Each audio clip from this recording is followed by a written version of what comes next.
João capítulo 9 e vamos continuar nosso estudo hoje e nós estamos vendo essa história de Jesus ainda, fazendo os sinais.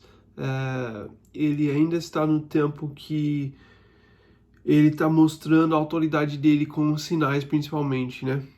Depois a gente vai ver o último sinal, né? E que ele vai mostrar poder sobre a morte.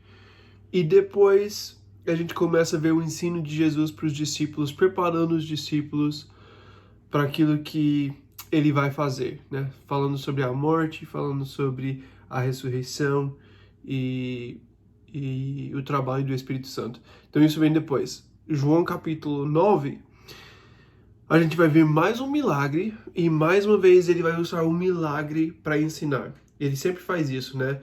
O milagre existe para poder ensinar algo sobre o poder e a autoridade de Jesus. Ele usa essas coisas para provar que ele tem autoridade e depois ele tem a oportunidade de ensinar sobre essa autoridade que ele tem. Então aqui a gente vai ver Jesus curar um cego de nascença, né? Que nasceu cego.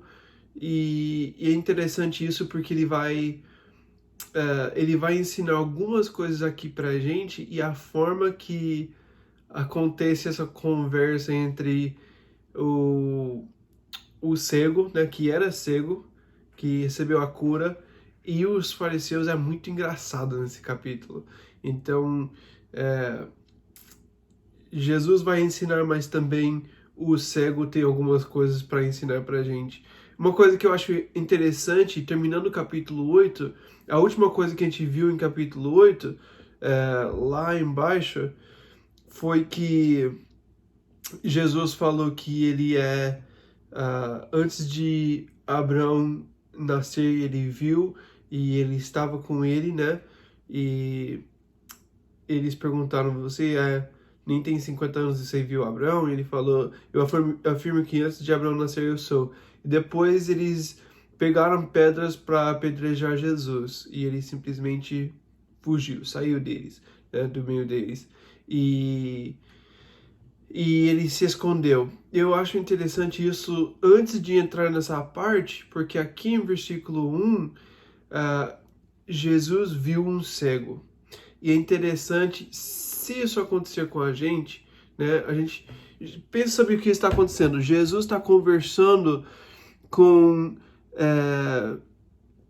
fariseus que são homens da lei, homens que estudaram, que conhecem a lei, que é para conhecer Jesus, conhecer o Messias, o Cristo, e eles não conhecem, eles rejeitaram e agora eles querem matar Jesus, porque ele está falando quem ele é. Esse é o povo dele. Ele está com muita dificuldade aqui com as pessoas que estão têm um trabalho de representar Deus. Essas pessoas têm um trabalho de representar Deus para o mundo e ele está brigando com eles e eles não querem ouvir o que Jesus tem para falar. Na verdade, eles querem matar Jesus. E agora aqui em capítulo 9, versículo 1, fala, ao passar, Jesus viu um cego de nascença. Interessante que Jesus não perdeu a esperança nas pessoas.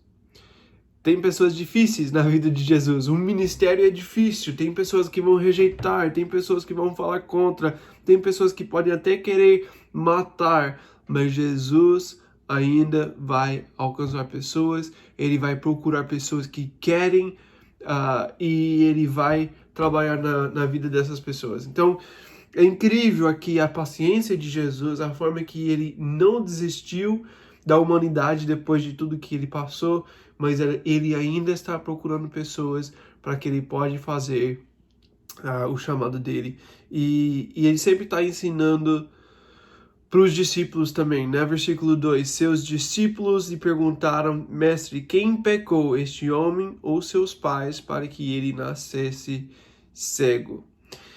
Então, eles têm um pensamento sobre pecado. De onde vem pecado? Né? Uma pergunta difícil para a gente já começar difícil o nosso estudo. De onde vem pecado? Quem pecou? Esse homem né? Antes, porque ele nasceu cego. Então, eles estão imaginando que se ele tem um problema, o pecado de alguém causou esse problema, né? E eles têm algumas coisas na mente, né? Eles estão pensando sobre as possibilidades. Pode ser que o pecado dos pais causou essa doença no filho, né? Êxodo 34, ele fala sobre isso. Vamos ver. Êxodo 34, versículos 6 e 7. E passou diante de Moisés proclamando: Senhor, Senhor, Deus compassivo e misericordioso, paciente, cheio de amor e de fidelidade, que mantém o seu amor a milhares e perdoa a maldade e a rebelião e o pecado, contudo não deixe de punir o culpado, castiga os filhos e os netos pelo pecado de seus pais, até a terceira e a quarta gerações. Então aqui ele fala sobre a misericórdia de Deus, que ele vai passar para muitas gerações, mas também o pecado vai ser passado para as pessoas. Isso acontece de uma forma natural, né? Se eu tenho um problema, é mais fácil eu passar isso para os meus filhos, porque eles vão aprender comigo, eles vão receber do meu estilo de vida, eles podem ter mais tendência de fazer as mesmas coisas que eu faço. A gente pode falar sobre isso de uma forma geral também, como pecado. Quando Adão pecou, ele trouxe pecado para o mundo. Agora nós nascemos com a natureza de pecado, então todos nascem com essa natureza, não tem que aprender do seu pai, mas isso já faz parte de nós por causa do pecado que existe no mundo desde o começo, desde Adão, né? Não na criação, mas desde a queda. E esse pecado faz parte de todos. É engraçado que meus filhos já aprenderam a pecar no início. Não foi difícil, não precisei ensinar para os meus filhos que é assim que você peca. Você quer aprender a mentir hoje? Então eu vou te ensinar, né? Nunca precisei fazer isso com meus filhos. Eles nasceram já em pecado. É engraçado que crianças, quando nascem, já nascem só pensando neles mesmos, né? Pensa sobre isso. A criança nasce no primeiro dia de vida, né? Sair da barriga da mãe e já tá pensando no quê? A hora que quer comer, tá sujo, precisa trocar fralda, tudo que tá com dor na barriga, então vai chorar, né?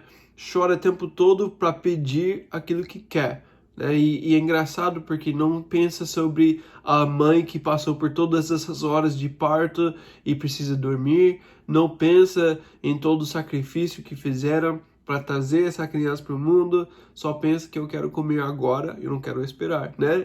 É a natureza de pecado já no início e faz parte das nossas vidas. O trabalho do pai é ensinar a criança a não obedecer esses desejos da carne. Então, a gente nasce assim. Então, de uma forma geral, o pecado foi passado para todas as gerações, né? De uma forma prática, o que meu filho está vendo na minha vida vai ser mais fácil. Tem as genéticas também, que eu posso passar o que é uma tendência de pecar mais para os meus filhos, mas é importante também saber que cada pessoa tem sua responsabilidade diante de Deus. A gente não pode fazer desculpas para o nosso pecado. O livro de Juízes é bem interessante. Eu acredito que a gente vai estudar em algum momento. Mas Juízes tem 7... não sei como que chama. 7 coisas que acontecem... na verdade, tem 4 coisas que acontecem 7 vezes. E é a mesma coisa. Pecado, sofrimento, oração e salvação. Ou clamor, talvez, ao invés de oração. pecado, eles vão entrar em pecado, toda a geração vai entrar em pecado. O primeiro exemplo em Juízes é 2:11, eles vão entrar em pecado. Vocês podem ver isso, escreve isso para ver depois. 2:11, eles vão entrar em pecado. 2:14 vai ter o sofrimento. 2:18, eles vão ter o clamor a Deus, eles vão começar a clamar para salvação. E 2:18 de novo vai ter a salvação de Deus. Esse processo acontece no livro de Juízes 7 vezes. Vai mostrar que esse é o processo de cada geração. Eu vou pecar, né? Depois, com o meu sofrimento, muitas vezes a gente espera ter sofrimento para começar a clamar a Deus e pedir ajuda, e depois Deus vai entrar na história e vai salvar. E a próxima geração acontece a mesma coisa. Então, cada geração tem sua responsabilidade. A gente não pode depender dos nossos pais, dos nossos antepassados, fazendo coisas boas ou coisas ruins. Eu tenho responsabilidade diante de Deus. Olha em 2 Coríntios capítulo 5. 2 Coríntios capítulo 5, versículo 17. E Paulo fala assim: portanto, se alguém está em Cristo, é nova criação, as coisas antigas já passaram, eis que surgiram coisas novas. Então, cada um tem sua responsabilidade diante de Deus. Sim, temos coisas que aprendemos com nossos pais. Sim, temos uma tendência de algumas coisas mais, mas eu não sou condenado por causa das coisas que meu pai fez. Eu sou condenado por causa do meu pecado. Eu sou um pecador, nasci um pecador e eu vou continuar sendo um pecador. Mas existe esperança para todos que estão em Cristo, porque em Cristo nós somos feito novo, né? É nova criação. Então, existe uma nova esperança para a gente. Eu não posso, em Cristo, culpar meus pais por qualquer coisa, porque eu sou novo em Cristo. Então, eu tenho o poder do Espírito Santo, ele pode me capacitar para viver diferente. Eu não posso ficar olhando para as coisas dos meus pais agora que eu sou, que eu faço parte da família de Jesus, eu sou filho de Deus. Então, existe sim algumas coisas que eu posso receber, mas eu tenho responsabilidade. E como o livro de Juízes, toda geração tem sua responsabilidade e toda geração tem a oportunidade de ir para Deus. E eu tenho essa mesma oportunidade e responsabilidade mudar e viver diferente. Então, a gente tem essa ideia, voltando lá para o livro de João, a gente tem essa ideia que a gente gosta, né? Essa ideia de que eu tenho controle sobre minha vida. Se eu faço coisas boas vão acontecer comigo. Se eu faço coisas erradas vão acontecer comigo. Isso se chama karma, né? Mas nós sabemos que karma não existe. A gente não pode pensar que o mundo funciona dessa forma. A gente já viu tantas pessoas ruins, pessoas más, pessoas que fazem errado, receber coisas boas, né? E também a gente viu muitas pessoas boas sofrendo. Então, não é assim que funciona. Se eu faço coisas boas, vão acontecer coisas boas comigo. Então, é uma ideia que o mundo gosta. Então, o mundo fala muito sobre essa ideia, porque é uma coisa confortável pra gente. Se eu faço coisas boas, eu vou receber coisas boas. Mas não é assim. Não existe essa justiça no mundo. Então, ele fala, né? Então, eles estão procurando essa resposta. Foi o pecado dos pais que fez isso acontecer, que não seria muito justo, né? Mas muitas pessoas falam sobre isso. O meu sofrimento, o meu pecado, a responsabilidade de tudo que aconteceu comigo é meu pai, é a minha família, é a minha história, é tudo culpa de outra coisa, outra pessoa. E existe esse outro lado que eu posso mudar tudo com minhas boas ações, né? A gente não pode confiar em nenhum desses dois lados. E existem muitas pessoas nos dois lados. Mas tem coisas que a gente não vai ter a resposta. Simplesmente não vai ter. Olha o que Jesus fala. É uma boa pergunta, porque deu a oportunidade para Jesus falar sobre essa ideia. Versículo 3. Disse Jesus: nem ele nem seus pais pecaram, mas isso aconteceu para que a obra de Deus se manifestasse na vida dele. Enquanto é dia, precisamos realizar a obra daquele que me enviou.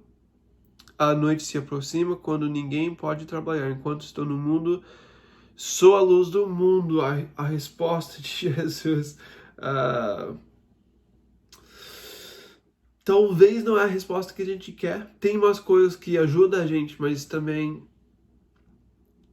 não fica tão fácil. Ele fala, nem ele nem seus pais pecaram. Então, o fato dele nascer cego não é uma consequência do pecado dele. Ele não pecou antes de nascer, que algumas pessoas no tempo de Jesus falavam isso, ele podia pecar na barriga da mãe. É engraçado, mas eles pensavam dessa forma. E Jesus fala, ele não tinha pecado antes de nascer, mas também não foi o pecado dos pais. É o resultado, sim, de pecado em geral. O sofrimento existe por causa do pecado em geral, né? O sofrimento só existe porque pecado existe no mundo. Então, existe isso, mas ele fala, não foi causado pelo pecado de alguém. Mas ele fala... Então, legal, eu entendo que Jesus fala que não é o resultado de uma coisa, né? Mas ele fala, isso aconteceu para que a obra de Deus se manifestasse na vida dele. O que ele não está falando é que Deus causou algo ruim na vida dele para glorificar Deus. Não é isso que ele está falando. Então, é importante pensar sobre isso. Deus não faz coisas ruins para a gente. Deus não faz isso. Em Deus só existe coisas boas. Ele não tem... Ele é a luz do mundo. Não existe trevas, não existe escuridão em Jesus. Deus não tem esse lado de machucar as pessoas. Ele pode deixar algo acontecer, ele pode permitir algo acontecer, mas ele não faz algo acontecer pra gente. Pecado existe no mundo, sofrimento existe no mundo. Deus não vai nos proteger de todo o sofrimento. Nós temos que entender essa verdade. Mais pra frente no livro de João, a gente vai ver que Jesus vai falar que quando ele está orando sobre os discípulos, ele vai falar que eles estão no mundo e no mundo existem aflições, mas Jesus venceu o mundo.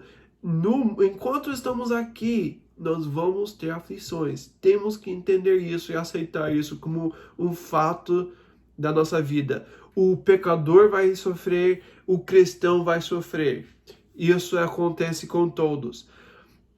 Jesus não fala por que esse tipo de sofrimento aconteceu na vida dessa pessoa. Isso ele não responde. Sofrimento existe. Sofrimento simplesmente existe.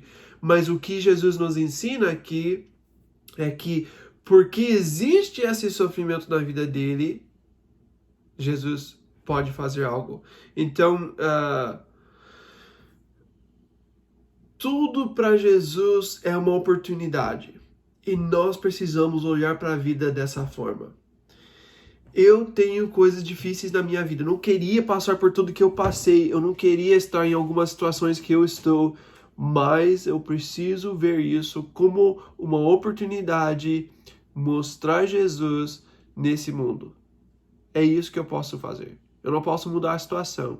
Não é a culpa de Deus, não é a culpa dos meus pais, não é nem a minha culpa. Mas eu posso usar esse sofrimento para glorificar Jesus.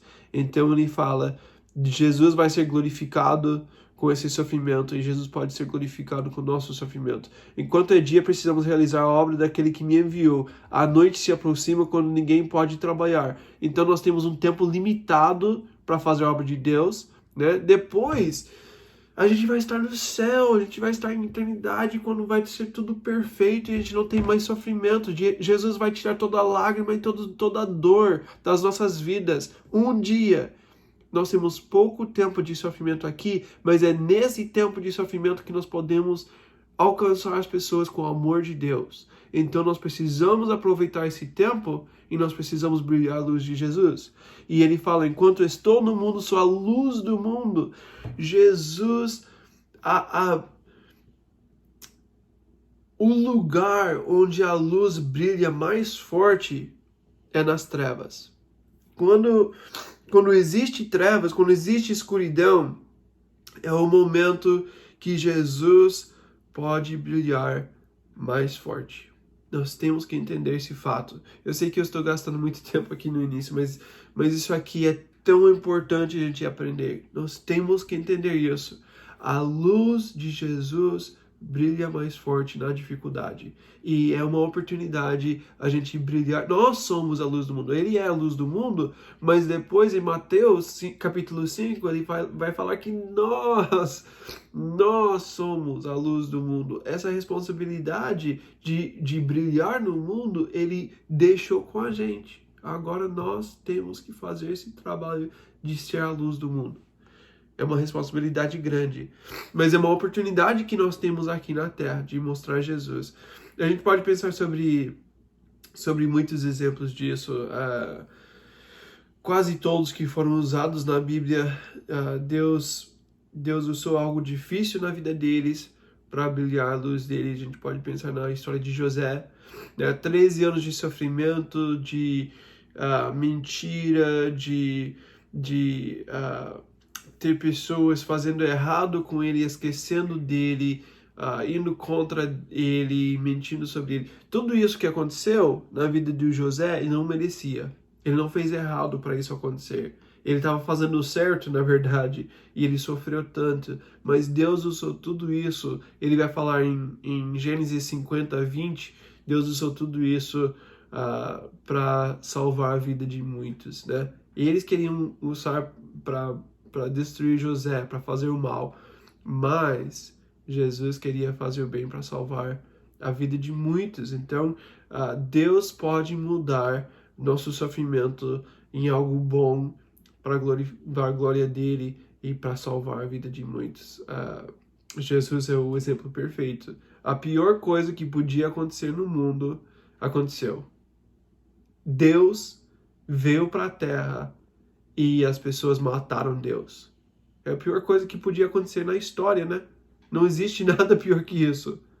Mas com isso, ele venceu a morte e ele nos deu vida.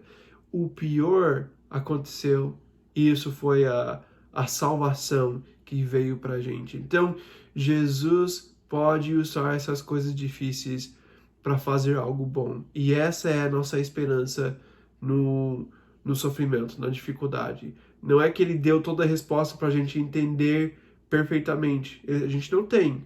Existe sofrimento no mundo.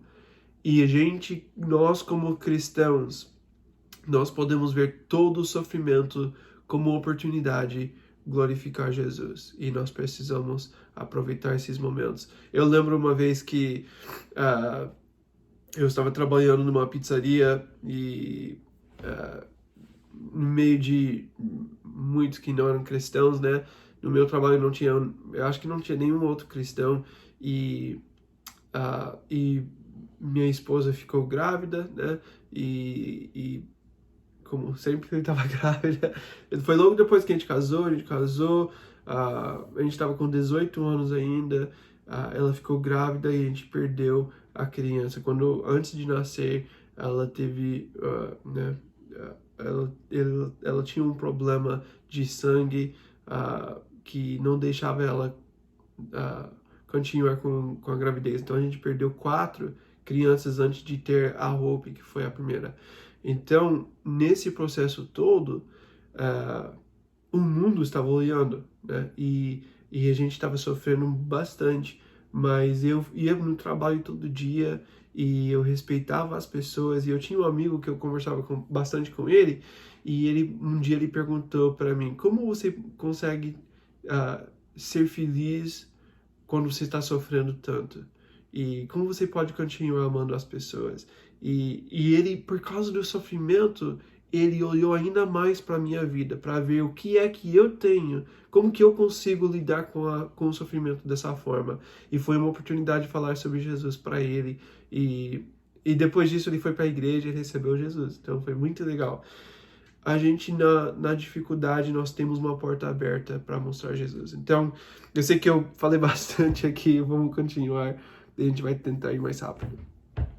Tendo dito isso, cuspiu no chão, misturou terra com saliva e aplicou-a aos olhos do homem. Então disse-lhe: vá lavar-se no tanque de Siloé, que significa enviado. O homem foi, lavou-se e voltou vendo. Então é uma oportunidade, agora Jesus vai usar essa oportunidade que ele tem para mostrar sua glória, para mostrar seu poder, para mostrar que ele é maior do que uma doença que ele teve desde o nascimento, né? Então aqui é interessante também olhar para a forma que ele faz a cura. Jesus, ele não tem uma receita para fazer a cura, ele faz de formas diferentes. É muito legal ver com o cego como ele faz diferente cada vez. Aqui ele cuspiu no chão. Eu quero ver um filme disso, tem que ter isso gravado no céu, né? Um dia a gente vai poder ver, né? Jesus vai tirar não sei, a gente vai ver o filme das coisas acontecendo, mas Jesus cuspiu no chão, misturou com terra e colocou nos olhos do homem. O homem era cego, então ele não viu tudo isso aconteceu, mas ele ouviu, né? Ele ouviu ele cuspindo, ele ouviu ele misturando com terra e depois ele sentiu isso nos olhos. O que ele pensou nesse momento? É muito louco o que Jesus faz aqui. E ele faz de outras formas, outras vezes, né? Em Marcos capítulo 10, vamos ver bem rápido. Marcos capítulo 10, versículo 52. Lá embaixo, o cego falou que ele quer ver e Jesus fala, vá, sua fé o curou. Mas imediatamente ele recuperou a visão e seguiu Jesus pelo caminho. Esse cego aqui, em Marcos capítulo 10, ele falou, eu quero ver Jesus, fala, sua fé o curou e foi curado na hora. A fé dele foi suficiente para ele, na hora que ele pediu, ele ser curado. Olha em Marcos capítulo 8. Versículo 23. Eles foram para Betsaida e algumas pessoas trouxeram o cego a Jesus, suplicando-lhe que tocasse nele. Ele tomou o cego pela mão e o levou para fora do povoado, depois de cuspir nos olhos do homem e impor-lhe as mãos. Jesus perguntou, você está vendo alguma coisa? Ele levantou os olhos e disse, vejo pessoas. Elas pareciam árvores andando. Mais uma vez, Jesus colocou as mãos sobre os olhos do homem. Então seus olhos foram abertos, sua vista lhe foi restaurada. E ele via tudo claramente. Dessa vez, a primeira vez que a gente viu, o cara foi curado na hora, né? Na hora que Jesus falou com ele, foi curado. Na nossa história em João, ele fala, ele cuspiu, misturou com terra, falou para ele que ele tem que ir lavar. Aqui ele misturou, ele cuspiu, não sei o que Deus tem na saliva dele, mas ele cuspiu e na hora que ele tocou nos olhos, ele fez uma parte da cura, mas não foi completamente curado. É engraçado, né? Jesus teve que tocar nos olhos dele 2 vezes. Não aconteceu tudo na primeira vez. É porque Jesus não tem poder. É porque ele tem poder, mas não completamente para poder curar. Nós sabemos que ele tem poder para curar. Então por que não aconteceu a primeira vez aqui em Marcos 8? É porque Jesus não quer que a gente faz uma receita sobre a forma que ele cura, que ele faz a cura na vida das pessoas. Jesus vai agir diferente na vida de cada um e nós não podemos esperar que vai ser igual a alguém. Meu amigo, aconteceu dessa forma. Essa pessoa fez isso. E ele faz uma coisa que a gente nunca vai tentar fazer, ao menos que a gente tenha certeza, né? Você nunca vai ficar cuspindo nos olhos de alguém, eu espero. É porque ele não quer uma receita. Não é a ideia de Jesus. Faz uma receita que se você faz isso, vai acontecer a cura. Jesus não trabalha dessa forma. Jesus faz diferente na vida de cada um, porque não é que a gente faz uma receita para fazer isso acontecer, mas é em Jesus isso acontece. Às vezes é um processo mais demorado, às vezes é um processo que acontece bem rápido. A obra de Deus na sua vida vai ser diferente. Vai ser. Tudo que a gente faz para cada pessoa é diferente. Tem pessoas que têm um dom de evangelismo na hora que recebe Jesus, começam a evangelizar todo mundo. Tem pessoas que têm muita dificuldade, é uma coisa que eles vão ter que trabalhar, vão ter que crescer, e com o tempo eles vão aprendendo e conseguindo a coragem para conversar com as pessoas e melhorando. É diferente com cada pessoa. Todo o processo de Deus em nossa vida é assim. É diferente para cada um, é mais lento para algumas coisas, é mais rápido para outras coisas. Não tem problema. É só continuar vivendo o seu processo com Deus e deixar Ele continuar mudando sua vida. Versículo 8. Seus vizinhos e os que anteriormente o tinham visto mendigando perguntaram: não é este o mesmo homem que costumava ficar sentado mendigando? Alguns afirmavam que era ele, outros diziam: não apenas se parece com ele, não, apenas se parece com ele, mas ele próprio insistia: sou eu mesmo. Então, como foram abertos seus olhos? Interrogaram eles. Lembra o que Jesus falou no início? Por que esse homem tem esse sofrimento na vida dele? Porque é uma oportunidade de mostrar Jesus. Agora a gente pode ver que realmente está acontecendo. As pessoas vão olhar uma vida transformada. E vendo uma vida transformada, eles querem saber o que aconteceu. A luz brilha nas trevas. Quando nós mostramos Jesus numa situação difícil, as pessoas vão querer ver e saber o que está acontecendo. Então todo mundo está conversando sobre isso por causa da oportunidade que ele tem. Se não tivesse esse sofrimento, as pessoas não iam perguntar sobre o que aconteceu e ele não ia ter essa oportunidade de mostrar Jesus. Então é uma oportunidade. Jesus falou que o sofrimento é uma oportunidade. Versículo 11. Ele respondeu: o homem chamado Jesus misturou terra com saliva, colocou-a nos meus olhos e me disse que fosse lavar-me em Siloé. Fui, lavei-me e agora vejo. Eles lhe perguntaram: onde está esse homem? Não sei, disse ele. Então ele não sabe completamente o que aconteceu, ele não sabe exatamente quem Jesus é. Jesus começou a obra na vida desse homem e ele curou, mas depois ele fugiu, saiu, né? Ele estava lá com ele, falou para ele o que tinha que fazer, e depois, quando ele foi lavar, Jesus não estava mais lá. Ele conseguiu ver, ele conseguiu receber a cura, né? Deus deu para ele a cura, mas Deus não terminou a obra na vida dele. Ele começou a obra, mas não terminou a obra. Jesus vai ser fiel, mas ele vai terminar a obra mais para frente. Eu acho interessante isso porque em alguns momentos nós queremos, nós temos em nossa mente que eu preciso fazer alguém fazer uma oração para aceitar Jesus ou algo nesse sentido, e se eu faço isso eu terminei a obra. Às vezes, para evangelizar uma pessoa, isso não acontece em um dia. Não é uma obra rápida, né?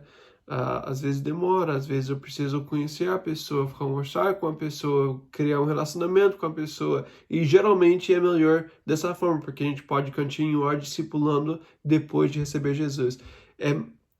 Quando você só fala com alguém um dia, essa pessoa recebe Jesus, é muito mais fácil não continuar o relacionamento e a pessoa não continuar em Jesus porque não tem relacionamentos com pessoas para ajudar. É mais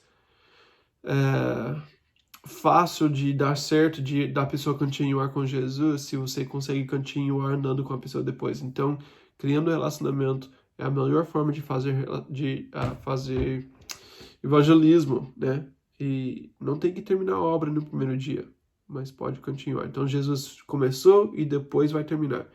13. Levaram aos fariseus o homem que fora cego. Era sábado, o dia em que Jesus havia misturado terra com saliva e aberto os olhos daquele homem. Sempre sábado, né? Jesus só faz milagre no sábado. Então os fariseus também lhe perguntaram como ele recuperara a vista. O homem respondeu: se eu falar algo errado, só pensa sobre a forma certa e tudo bem. Eu falo coisas erradas, eu sei. Mas amém, vamos lá.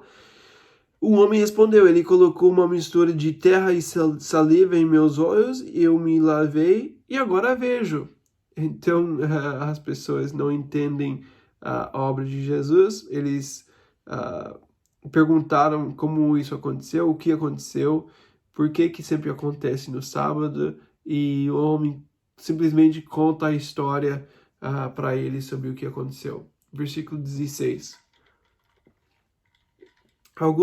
Alguns dos fariseus disseram, esse homem não é de Deus, pois não guarda o sábado. Mas outros perguntavam, como pode um pecador fazer tais sinais milagrosos? E houve divisão entre eles. Sempre, né? Sempre acontece isso. Sempre tem divisão. As pessoas não sabem lidar com Jesus, porque ele faz as coisas diferentes de todo mundo. Ele cuspiu nos olhos dele. Ele faz no sábado. Ele foi embora quando o homem voltou. Jesus faz do jeito dele, não existe receita, não existe uma forma de fazer. Então tá todo mundo dividido. Nós precisamos, lembra que a gente viu com Pedro, ele falou, essas são palavras difíceis, quem pode receber essas palavras? E Jesus falou para os discípulos, vocês também vão embora? E Jesus falou, só o Senhor tem palavras de vida eterna. Então, eles continuaram com Jesus. Tem muitas coisas que a gente não sabe, tem muitas perguntas que a gente queria a resposta e não temos a resposta, mas as coisas mais importantes, nós temos a resposta. Então Jesus, mais uma vez, dividiu as pessoas. Alguns falam, ele é de Deus, outros falam, não, ele não pode ser de Deus. Jesus sempre vai dividir. 17. Tornaram, pois, a perguntar ao cego, que diz você a respeito dele? Foram os seus olhos que ele abriu. Um homem respondeu, ele é um profeta. Esse cara que recebeu a cura, ele não conhece Jesus muito bem. Ele conheceu naquele momento, né, que ele pediu a cura, que Jesus, na verdade, encontrou com ele.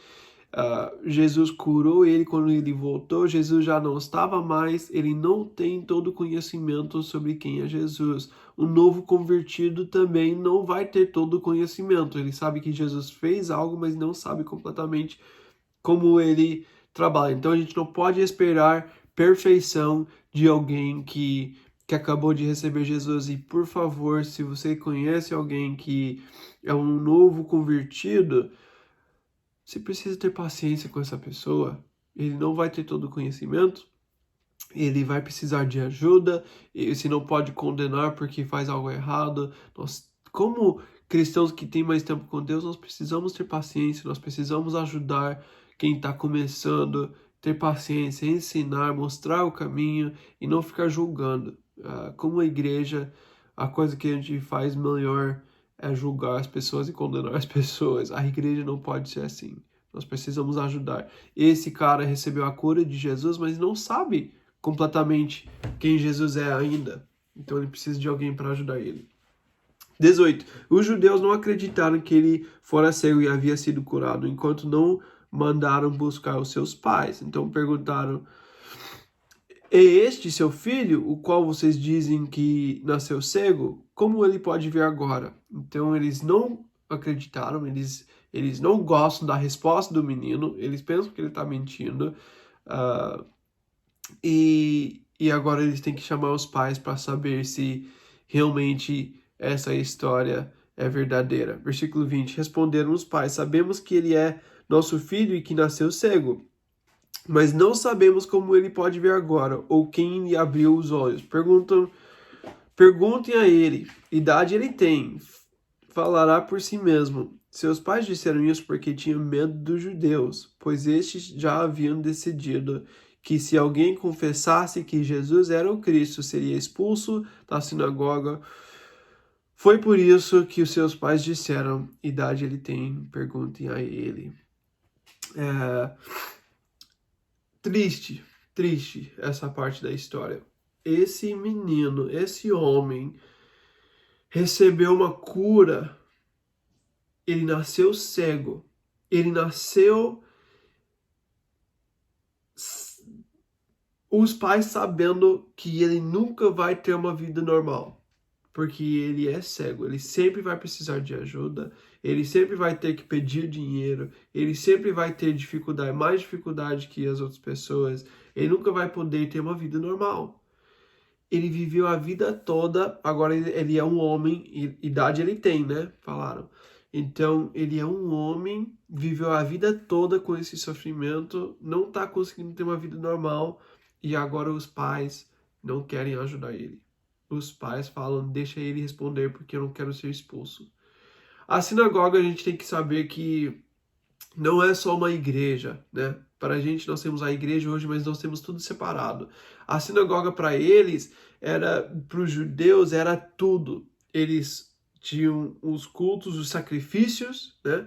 Para estar bem com Deus, você tem que ir para a sinagoga, você tem que ouvir os ensinos, você tem que ir para as festas, você tem que fazer os sacrifícios, você tem que fazer as coisas das regras dos judeus e participar das coisas. Então tem essa parte religiosa, mas não só isso, eles para comprar e vender, eles faziam isso tudo entre eles, não queriam fazer essas coisas com os romanos, eles queriam ter tudo separado.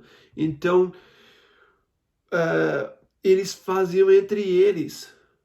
Então se eles têm uma empresa, eles têm um negócio, algum tipo de ganhar dinheiro, eles precisam fazer parte da sinagoga para sobreviver. Era assim que eles viviam. Então, se perder a sinagoga, vai perder provavelmente a empresa, provavelmente vai perder a família, os amigos, tudo que eles conhecem, religião, eles vão perder tudo que eles conhecem. Então, é um sacrifício muito grande. Mas é interessante que esse menino, esse homem que recebeu a cura, já tinha perdido tudo. Ele já não tinha tudo. Ele já nasceu sem poder ter acesso a essas coisas. E Jesus veio e deu para ele a oportunidade de ter uma vida normal. E agora os pais não querem sacrificar aquilo que eles conhecem, mesmo sabendo que ele nasceu cego e que Jesus tocou nele. É triste que isso acontece, mas muitas pessoas não estão prontos para sacrificar aquilo que é confortável para receber Jesus. E para receber Jesus a gente vai ter que sacrificar. A gente vai ter que sacrificar nosso conforto. E tem muitos que não querem, que simplesmente não querem esse sacrifício. Versículo 24. Pela segunda vez chamaram o homem que fora cego e lhe disseram: para a glória de Deus, diga a verdade, sabemos que esse homem é pecador. Então, a primeira vez eles perguntaram, o homem falou o que ele pensa, chamando os pais, porque eles querem uma resposta, eles não querem a verdade, eles querem uma resposta. E a resposta que eles querem é que Jesus não tem poder. Ele não pode falar isso, mas é o que eles querem. Então eles falam, sabemos que esse homem é pecador. Eles estão falando para o homem a resposta que eles querem. Eles têm controle sobre a sinagoga. Então eles vão falar, basicamente eles estão falando para ele, se você quer continuar com uma vida confortável, com as coisas que nós temos a oferecer, se você quer fazer parte dessa comunidade, a resposta que nós queremos é: ele é um pecador, ele não tem poder. Basicamente, você tem que falar contra Jesus para continuar com a vida normal. Quando as pessoas fazem esse tipo de coisa, você nunca vai ver a verdade. Porque eles estão usando aquilo que eles têm para fazer com que a pessoa fale o que eles querem. Versículo 25, ele respondeu, não sei se ele é pecador ou não. Uma coisa sei, eu era cego e agora vejo. Eu gosto muito dessa resposta. A gente não tem que ter todas as respostas, mas uma coisa eu posso falar, Jesus mudou minha vida. Muitas vezes a gente não fala com as pessoas sobre Jesus, a gente não evangeliza as pessoas porque a gente pensa, eu não tenho todas as respostas. Se uma pergunta, se a pessoa faz uma pergunta e eu não tenho a resposta, como vai ser? E a gente começa a pensar sobre tudo que eles podem pensar ou perguntar e eu não tenho a resposta e eu não posso fazer evangelismo dessa forma. Mas o que você pode falar é que Jesus mudou minha vida. Eu era assim, eu não tinha vida e Jesus me deu vida. Eu era um pecador, eu fazia as coisas dessa forma e Jesus mudou minha vida. Ele transformou minha vida, ele me deu o poder para viver diferente. Eu não tenho todas as respostas, mas uma coisa eu sei: Jesus mudou minha vida. Isso a gente pode falar. E é o que tem mais poder também, porque não é só algo que vem da cabeça, mas que vem da experiência. 26, 27. Então lhe perguntaram, o que fez ele a você? Como abriu seus olhos? Ele respondeu, já disse, e vocês não me deram ouvidos. Por que querem ouvir outra vez? Acaso vocês também querem ser discípulos dele? Eu gosto desse menino. Ele é bom. Ele fala... ele não tem mais paciência com essas pessoas, né? Ele já perdeu a paciência, já quer ir direto pro coração, parece que tá aprendendo com Jesus, né? E eles perguntam, como abriu seus olhos? O que aconteceu? E ele fala, vocês já perguntaram, já respondi, vocês só querem outra resposta, vocês não querem a verdade, vocês não querem resposta. Então ele fala, por que perguntaram outra vez? Vocês também querem ser discípulos dele? Já que vocês querem saber tanto sobre Jesus, então é porque vocês querem ser discípulos? Ele está sendo engraçado. 28. Então, eles o insultaram e disseram, discípulo dele é você. Nós somos discípulos de Moisés. Sabemos que Deus falou a Moisés, mas quanto a esse, nem sabemos de onde ele vem. O homem respondeu, olha, isso é extraordinário. Vocês não sabem de onde ele vem, contudo ele abriu os olhos. Esse menino é muito bom, ele tem uma resposta boa para cada coisa, né? Então eles falam, nós somos discípulos de Moisés, porque podemos confiar em Moisés. Moisés, sabemos que ele vem de Deus, sabemos de onde ele vem, nós sabemos que ele foi aceito por Deus, que Deus usou a vida dele, então nós sempre vamos voltar para ele.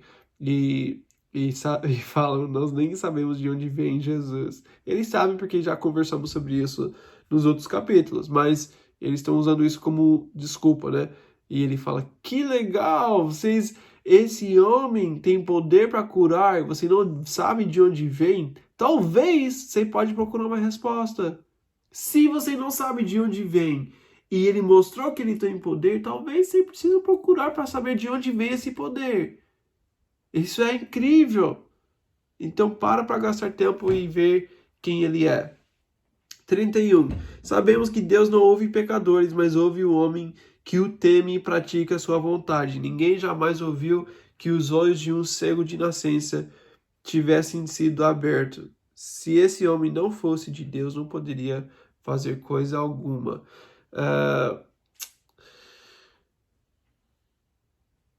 Versículo 31, de novo, é a resposta de um homem que não tem muito conhecimento ainda, né? Então, é um versículo que está na Bíblia, mas não é a verdade. É a resposta desse homem que não sabe muito bem teologia ainda.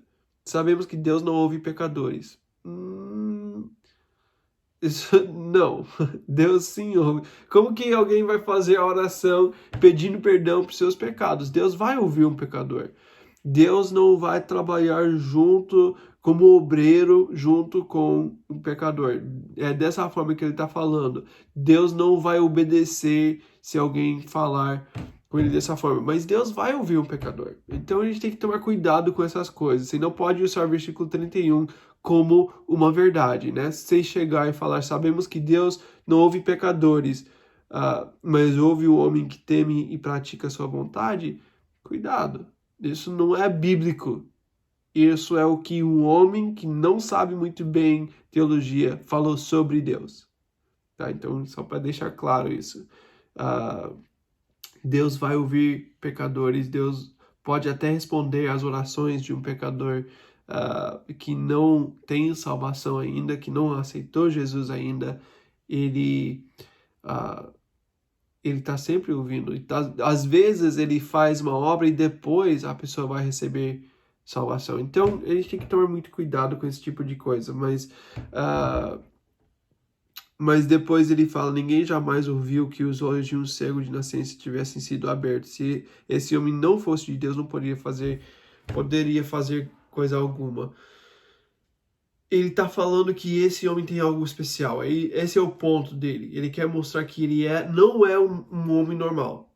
Existe algo sobrenatural nesse homem. Ele tinha falado que é um profeta, né? Mas o ponto dele aqui, que é a verdade sim, é que existe algo sobrenatural. E isso sim, a gente pode ver em Jesus. E ele não conhece bem ainda. Versículo 34. Diante disso, eles responderam, você nasceu cheio de pecado.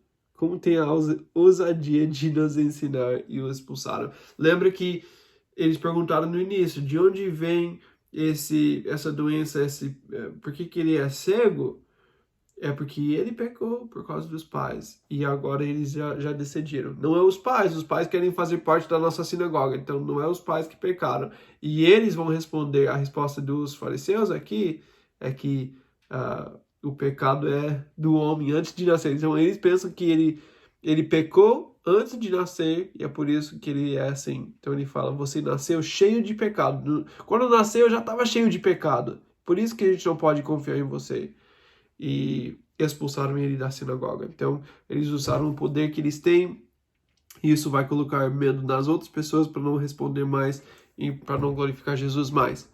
35. Jesus ouviu que haviam expulsado e, ao encontrá-lo, disse, você crê no Filho do Homem? Então, agora Jesus voltou. Agora Jesus encontrou com ele. Depois desse tempo, ele teve toda essa conversa, ele deu as respostas que ele podia dar, sem ter todo o entendimento sobre a situação, mas ele falou que ele podia.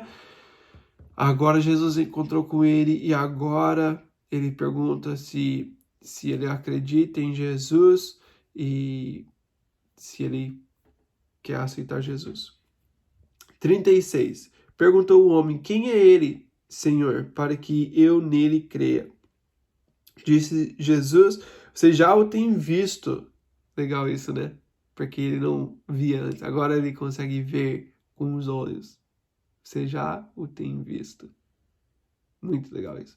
É aquele que está falando com você. Então o homem disse, Senhor, eu creio, e o adorou. Ele não tinha visto Jesus antes, porque Jesus encontrou com ele, cuspiu, fez aquela coisa com a terra, depois mandou ele lavar. Quando ele voltou, Jesus já não estava mais. Jesus ouviu ele, Jesus foi tocado por ele, mas ele não tinha visto ele. Agora ele está vendo.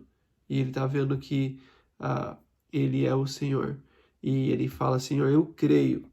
E o adorou. Então agora ele sabe que não é um profeta. Ele é Deus, ele é o Cristo. Então agora o entendimento dele está mudando. E ele quer estar em relacionamento com esse Deus que tem poder para mudar a vida dele. Não para alguém que só vai deixar ele continuar na sinagoga, na igreja. Você pode fazer parte das coisas que eu vou te ajudar a ter acesso. Né? Não é que você me ajuda, eu vou te ajudar. Não é assim que funciona com Jesus. Ele fala, você não tem nada, eu tenho vida eterna, o perdão de pecado, eu vou abençoar sua vida e até nos seus sofrimentos eu posso fazer algo incrível. Então, eu tenho todas as respostas. E ele fala, é isso que eu quero. Eu quero alguém que tem poder para transformar minha vida. Eu não quero alguém que vai usar essa forma de falar com as pessoas para controlar as pessoas. 39. Disse Jesus, eu vim a este mundo para julgamento, a fim de que os cegos vejam e os que veem se tornem cegos. É engraçado que Jesus tinha falado antes que ele não veio para julgar. Agora ele fala que ele veio para julgar. Jesus. Mas vamos ver o que ele está falando. Alguns fariseus que estavam com ele ouviram-no dizer isso e perguntaram: acaso nós também somos cegos? Disse Jesus: se vocês fossem cegos, não seriam culpados do pecado. Mas agora que dizem que podem ver, a culpa de vocês permanece. Então ele veio para julgar, mas qual que é o julgamento que ele está falando? Ele é a luz do mundo. Então ele agora veio para o mundo para brilhar a luz de Cristo no mundo, para ver quem vai receber e quem não vai receber. Ele fala: vocês falam que podem ver, então agora vai ser julgado. Se você não tivesse o entendimento de quem Jesus era, você não podia ser julgado. Agora que você tem conhecimento, você pode ser julgado. Deus vai julgar a gente de acordo com o nosso conhecimento. Nós ouvimos sobre Jesus, tem o conhecimento sobre a Bíblia, sobre as promessas, sobre quem é Deus, quem é Jesus. Eu vou ser julgado com essas coisas. Se a gente não tinha oportunidade de ouvir, Deus é justo, né? Então ele fala: se vocês fossem cegos, não seriam culpados de pecado. Se você não tivesse esse entendimento de que você é um pecador, de quem é Jesus, de que você podia ser salvo dos seus pecados, que o Cristo veio, tudo bem. Ele vai julgar né, de acordo com o que você tem conhecimento. Eu não sei como vai funcionar tudo isso. Eu não tenho ideia. Só para deixar claro. Aquela pessoa na África que nunca ouviu, Deus tem um julgamento certo. Quase todas as tribos que a gente fica sabendo depois sobre a história, sobre o conhecimento que eles têm sobre Deus, tem algum tipo de entendimento sobre um Deus que foi o sacrifício para salvar o mundo. Quase todos têm esse tipo de coisa. Muitos tiveram sonhos, tem muitas histórias que você pode estudar de tribos que tiveram esse tipo de encontro com Deus. É uma outra história para um outro dia, mas Deus vai ser justo com essas pessoas. Mas a gente gosta de fugir da nossa responsabilidade pensando nessas pessoas. Sabemos que Deus é justo. Ele vai lidar com esse tipo de problema. Mas eu tenho conhecimento. Então eu tenho responsabilidade. Eu não posso fugir dessa responsabilidade. Então eu preciso olhar para Jesus e eu preciso responder para Ele, porque senão a culpa permanece. Então é pesado a forma que Ele terminou essa parte, né? Mas é importante porque nós temos que entender nossa responsabilidade. Ele é a luz do mundo, Ele veio, Ele mostrou quem Ele é, Ele tem poder para salvar. Agora nós temos que responder. A gente não pode simplesmente ignorar aquilo que Jesus fez e quem Ele é. A gente tem que prestar atenção, a gente tem que responder, a gente tem que ter responsabilidade com isso. Então, muita coisa aqui em João 9, muitas coisas legais que a gente precisa entender sobre Jesus. Tivemos que passar rápido, sei que demorou, mas a gente podia ter conversado bastante sobre as coisas, principalmente no início do capítulo, e muita coisa para pensar. Mas vamos continuar refletindo sobre isso e sobre a obra de Deus em nossas vidas e deixar Ele ter o lugar dele em nossas vidas e principalmente no nosso sofrimento. Amém? Deus abençoe.